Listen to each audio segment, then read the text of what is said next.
Friends, in this lecture I will be discussing about the forces affecting Hardy-Weinberg Equilibrium. So as we have already seen in the definition of Hardy-Weinberg Equilibrium, there are many conditions which should be fulfilled if you want to see a population under Hardy-Weinberg Equilibrium. So in this lecture I will be discussing one by one the forces, the major forces which is affecting the Hardy-Weinberg Equilibrium.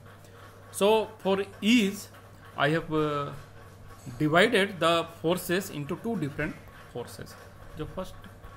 So here you can see there are two type of processes which is affecting the Hardy-Weinberg Equilibrium. The first one is systematic process.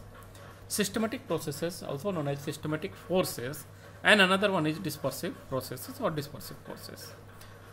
So the basic difference between these two forces are that systematic forces, they are predictable both in amount and in direction. So that means whatever changes it is causing in the gene and genotype frequency, that we can predict both in amount and as well as in direction. So these forces, these systematic forces are migration, mutation and selection. Similarly, in dispersive forces are those forces where we can predict it in amount.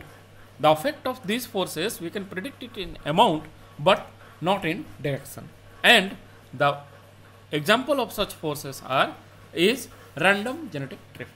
So genetic drift is the force where we can explain it in terms of amount, so how much change will be there, but we will not be able to explain in which direction the changes will be there.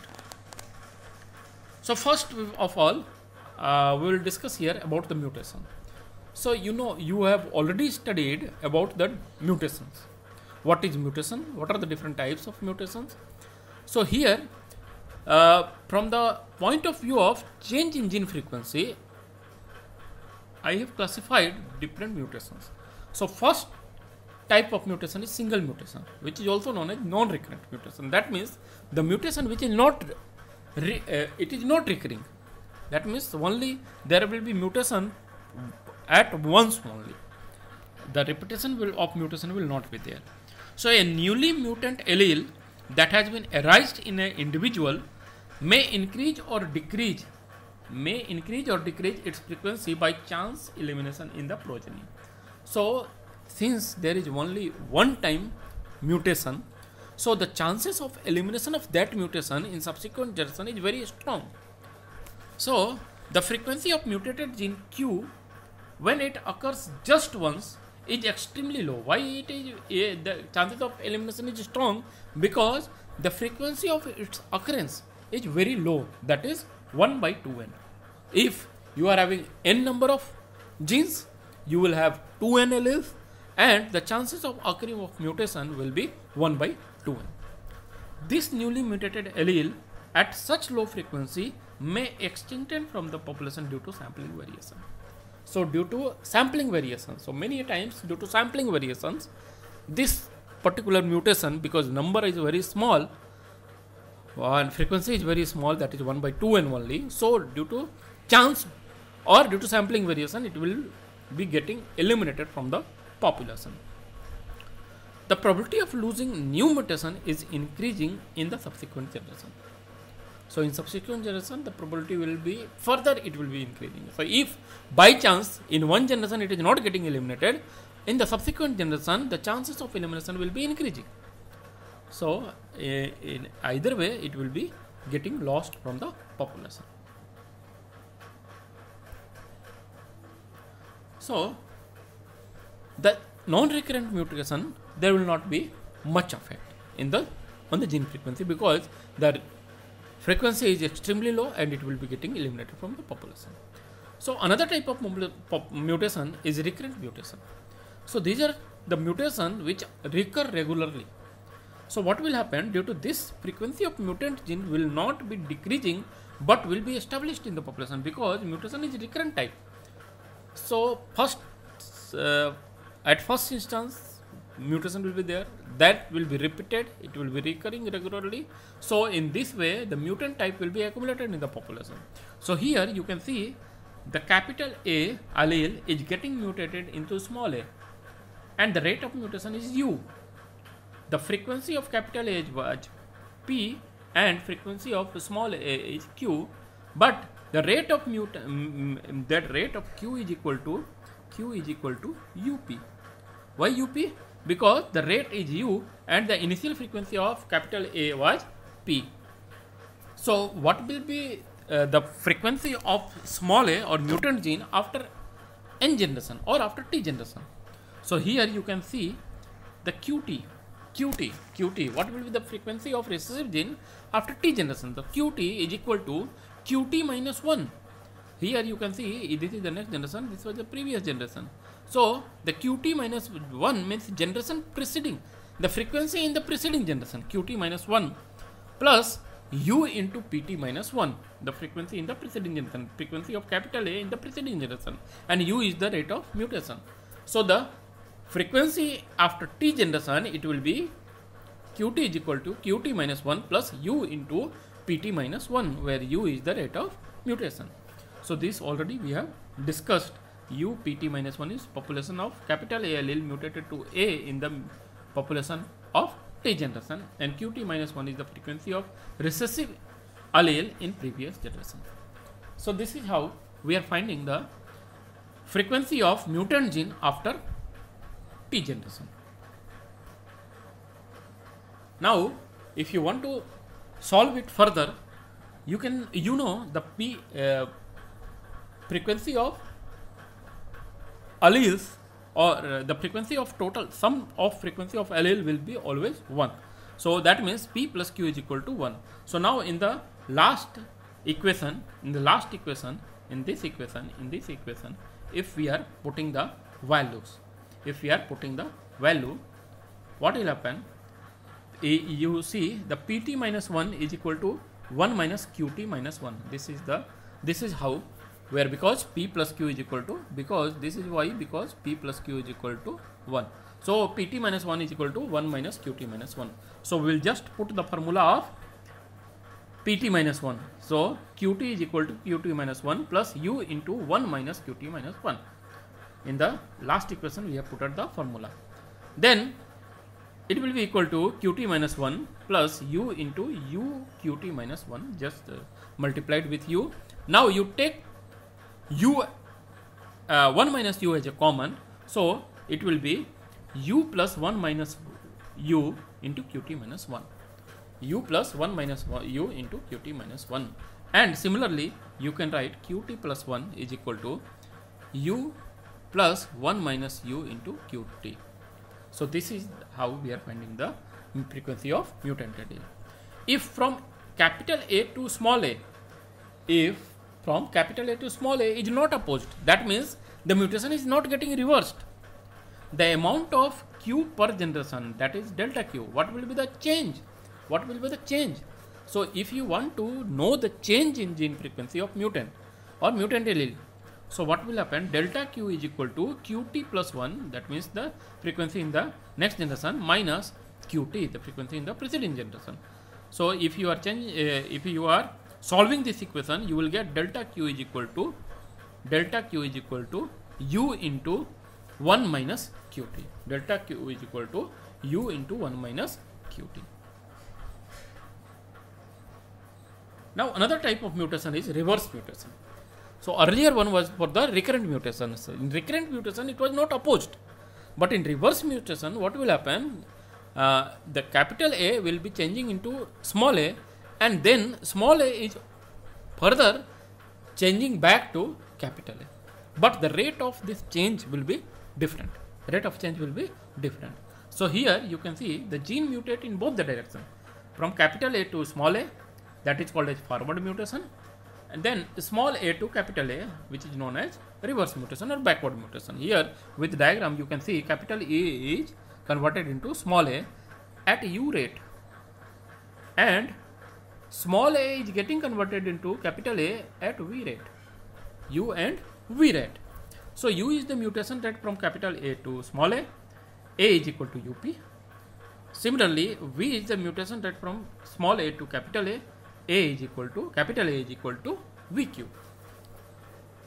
So what will happen? Whether it is gain or loss? So gain, what will be the change? The change will be gain minus loss. So delta Q is equal to what is gain? UP. UP is the gain, and minus VQ. VQ is also the loss. So delta Q is equal to UP minus VQ.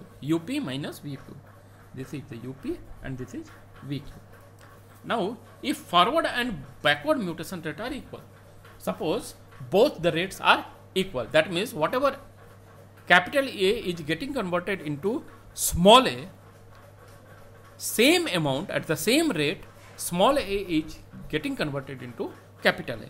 That means both the forward mutation and backward mutation is having equal rate. So in that case, what will happen?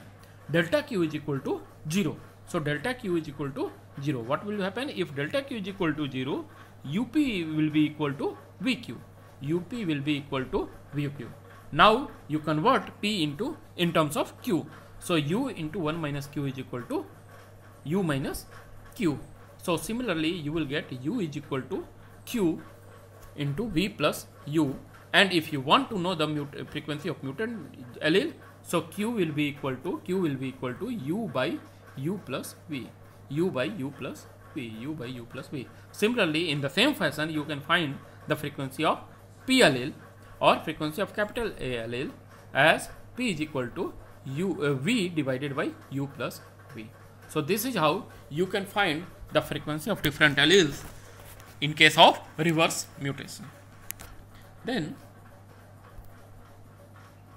the second situation is migration. So this is what I discussed earlier about the mutation.